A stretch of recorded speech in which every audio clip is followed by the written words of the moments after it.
ধর্ষণ নামটা হয়তো ছোট, কিন্তু এর প্রভাব যে কতটা এটা শুধুমাত্র একজন নির্যাতনের শিকার নারীই বলতে পারবে। নারী এই জন্য বলছি কারণ আমরা এখনো পুরুষদের ধর্ষিতায় লিখলাম, কারণ আমি এখনো মেল ভার্সন কি হতে পারে সেটা জানা নেই, হওয়ার ছবি দেখতে অভ্যস্ত হয়নি।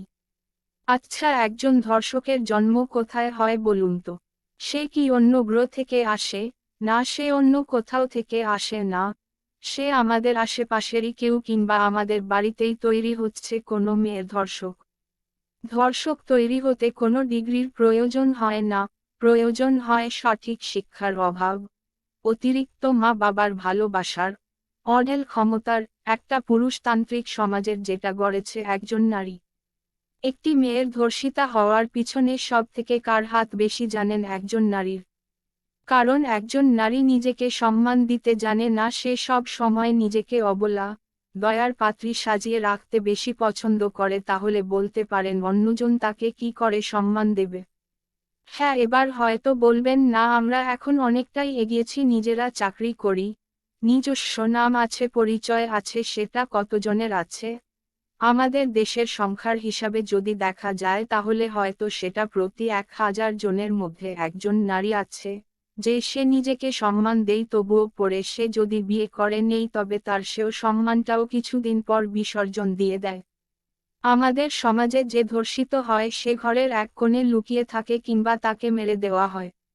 আর যে ধর্ষণ করে সে বুক ফুলিয়ে আপনার চোখের সামনে ঘুরে বেড়ায়, তবুও তাকে আমরা ঘরের মধ্যে বা সমাজের মধ্যেই রাখি, কিন্তু যে পরিবার ওর বিরুদ্ধে অভিযোগ করে কেস লড়ছে তাকে আমরা সমাজ থেকে বের করে দিই, তাকে বাধ্য করি তিনি যেন তার অভিযোগ উঠিয়ে নেন।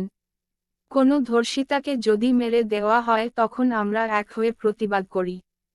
সেটা করি কতদিন? কমপক্ষে হলে একদিন, আর সবচেয়ে বেশি দিন হলে 1 মাস থেকে 2 মাস।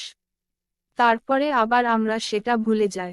ভুলে যাই আমরা এক শিক্ষিত মানুষ, ভুলে যাই আমরা এই সমাজে মেয়েদের গুরুত্ব কতটা, ভুলে যাই আমরা যে আমাদের পরিবারেও একটা মেয়ে জন্ম নেবে, সেও একদিন ধর্ষিতা হবে। আচ্ছা, একটা মেয়ে ধর্ষণ হওয়ার পেছনে আমরা কি কি কারণ দিই? উত্তর সেই আদিম কাল থেকে চলে আসছে, মেয়েদের শরীর, মেয়েদের পোশাক, মেয়েটার চালচলন। আদেও কি এটা কোনো কারণ? না, আমার মতে না, কারণ আমরা যখন কোনো জিনিসকে খারাপ বা ভালো বলে ভাগ করি তখনই সেটা ভাগ হয়, তার আগে কিন্তু হয় না। আচ্ছা, সব ধর্ষণ রাতের কালো অন্ধকারে হয় বলে মানুষ ওই মেয়েটাকে সাহায্য করতে পারে না? প্রথমত, ধর্ষণের কোনো সময় নেই।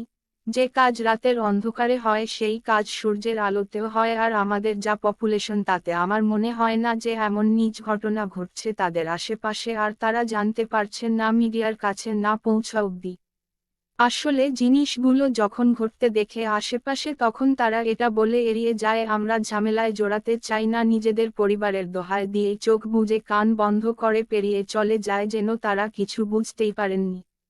অনেকের হয়তো এতটা পরে মনে হচ্ছে যারা এইসব করে তাদের গালে চড় বসানো উচিত, কিন্তু সরি স্যার, ম্যাম, সেটা আপনি পারবেন না, কারণ আপনিও যখন ওই মুহূর্তের সম্মুখীন হবেন আপনিও সেই একই কাজ করবেন, আর যদি আপনি আমাকে মিথ্যা প্রমাণ করতে পারেন তাহলে আপনি পুরস্কার স্বরূপ একটি মেয়ের জীবন বাঁচিয়ে দিলেন। আমি আপনাদের কাছে একটাই অনুরোধ করব, যে ধর্ষণের প্রতিবাদ স্বরূপ ডিপি কালো করে কোনো পোস্টের কমেন্টে গিয়ে এটা বলবেন না যে ধর্ষককে ফাঁসি দেওয়া হোক, বা তার গোপন অঙ্গ কেটে দেওয়া হোক, বা সাধারণ মানুষের হাতে দিয়ে দেওয়া হোক। আমি এইসব করতে এই জন্যই বারণ করছি, কারণ আপনার এইসব করে না মেয়েটি ফিরে আসবে, না ধর্ষণ বন্ধ হবে। পারলে যেটা করে ধর্ষক তৈরি বন্ধ হবে সেটা করুন, কারণ যে ধর্ষক তারও একটা পরিবার আছে, তার ওই নিজ কর্মের জন্য তার পরিবারকেও ভুগতে হয়। ধর্ষক তৈরি বন্ধ হবে কিভাবে? বাচ্চার বড় হওয়াতে নজর দিন, ভুলকে ভুল আর ঠিককে ঠিক আপনি আগে নিজে বলতে শিখুন, কারণ আমরা যেটা সব থেকে বেশি করি সেটা হলো ভুল আর ঠিককে মানুষ বিচারে ভেদাভেদ করি। নিজের বাচ্চার ভুলটাও ভুল বলুন নাকি ঠিক, কারণ আপনি ভাববেন ও তো ছোট, থাক না, বড় হয়ে ঠিক হয়ে যাবে। না, সে ঠিক হবে না, কারণ একটি বাচ্চা যেটা একবার শিখে যায় সেটা আর ভোলে না, তার ফলে তার সব ভুল সে ঠিক মনে করবে। বাচ্চাকে বড়দের বা আশেপাশের সবাইকে, সে আপনাদের গরিব কিংবা অন্য জাতেরই হোক না কেন, সম্মান সবার অধিকার, তাই তাকে মানুষকে সম্মান দিতে শেখান। আর আপনি যদি এটা না করেন, তাহলে আপনার বাচ্চা আপনাকেও একদিন সম্মান দেবে না, সেদিন আপনার কাছে উত্তরে বলার জন্য কিছু থাকবে না। বাচ্চা যখন যেটা চাইবে তাকে সেটা দেবেন না, যদি সেটা খুব দরকারি না হয়, কারণ আপনি তার সাথে সারা জীবন থাকবেন না, তার ফলে তাকে প্রত্যেক জিনিসের মূল্য বুঝতে হবে। নিজের টাকা কোনোদিন বাচ্চাকে দেখাবেন না, আর টাকার বেআইনি ব্যবহার তো ভুলেও না, কারণ সে যদি কোনো খারাপ কাজও করে তাহলে সে এটা ভাববে তার পরিবারের কাছে টাকা আছে আর তারা তাকে উদ্ধার করে নেবে। আমাদের পাড়ায় যে কাকিমাগুলো ওর বিচার করে, তাদের থেকে একটু দূরেই রাখবেন বাচ্চাকে। নিজের চাকরি ছাড়াও দিনের বাকি সময়টা বাচ্চাকে দিন, তাকে বুঝতে শিখুন, তার উপর লক্ষ্য রাখুন যে সে কোনো খারাপ জিনিসের সাথে জড়িয়ে যাচ্ছে না তো, কারণ আপনার হাতের ফোনটা অনেক খারাপ কাজেও লাগে। বাচ্চার কোনো দোষকে লুকোবেন না, সেটা ছোট হোক বা বড়।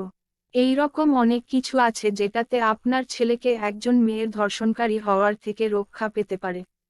আর অনেক তো মুখে বললেন ছেলে মেয়েতে ভেদাভেদ করবেন না, দয়া করে এবার কাজে করে দেখান। আপনার ছেলেকে করা একটা চড় কোনো মেয়ের বাঁচিয়ে দিতে পারে। আমি ফেসবুকের অনেক কমেন্টে অনেক ছেলেকে বলতে দেখেছি যে আপনি হয়ে যান প্রধানমন্ত্রী আর সব ছেলেকে মেরে দেন, তাহলে সব কিছু ঠিক হয়ে যাবে। এটা কি ধরনের কথা বলুন তো? আমরা তো ধর্ষক শেষ করতে চাই, পুরুষ জাতিকে তো শেষ করতে চাই না।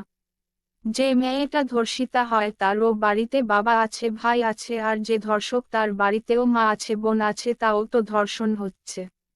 সমাজে অনেক ধরনের মানুষ আছে, আপনি সব মানুষকে পরিবর্তন করতে পারবেন না, কিন্তু নিজের বাড়িতে তো করতে পারবেন। তাহলে চলুন আজ থেকেই পরিবর্তনটা নিজের বাড়িতে আনা শুরু করি, দেখবেন একদিন দেশও পরিবর্তন হয়ে গেছে। মেয়েটার কতখানি দোষ আছে কিনা জানা নেই একটা ধর্ষণ কাণ্ডে, তবে আমি এটা দেখেছি মা বাবা কোনো টিউশনিতে রাতের ব্যাচে যেতে মানা করত, যখন জিজ্ঞাসা করতাম কেন যাব না, তখন উত্তরে বলতো বাইরের পরিবেশ ভালো না, তখন আমি উত্তরে বলতাম কেন ভালো না, ওই নিচ ছেলেগুলোর জন্য আমি বেরোবে না, আমি টিউশনি যাব, তখন তারা বলতো না যাবি না, আমি আরও জেদি, আমি বলতাম তাহলে ওই ছেলেগুলো ওদের ওই মেন্টালিটি নিয়ে বাড়িতে বসুক, আমি তো যাবই। আমার বাড়িতেও ভাই আছে আমার থেকে 7 বছরের ছোট, আমি জানি না বড় হয়ে কি তৈরি হবে, তবে আমি বা আমার পরিবার এটাই চেষ্টা করব যে ও কোনো মেয়ের ধর্ষিতা হওয়ার কারণ না হয়ে ওঠে। দয়া করে কমেন্টে এটা কেউ বলবেন না আইন ঠিক হলে সবকিছু ঠিক হয়ে যাবে, আমার মতে সেটা শুধু আমরা জিনিসটাকে দূরে সরানোর জন্য বলি। আমার এই লেখাটা অনেকের খারাপ লাগতে পারে, কিন্তু একবার সত্যিকারের মানুষ হয়ে একবার ভেবে দেখুন কথাটা কি কিছু ভুল বললাম? ভালোবাসা, শাসন সবকিছু ভালো, কিন্তু সবকিছুরই একটা পরিমাণ আছে, অতিরিক্ত সবকিছুই ক্ষতিকর। অশিক্ষিত সন্তানের চেয়ে সন্তান না থাকাই ভালো। সমাপ্ত।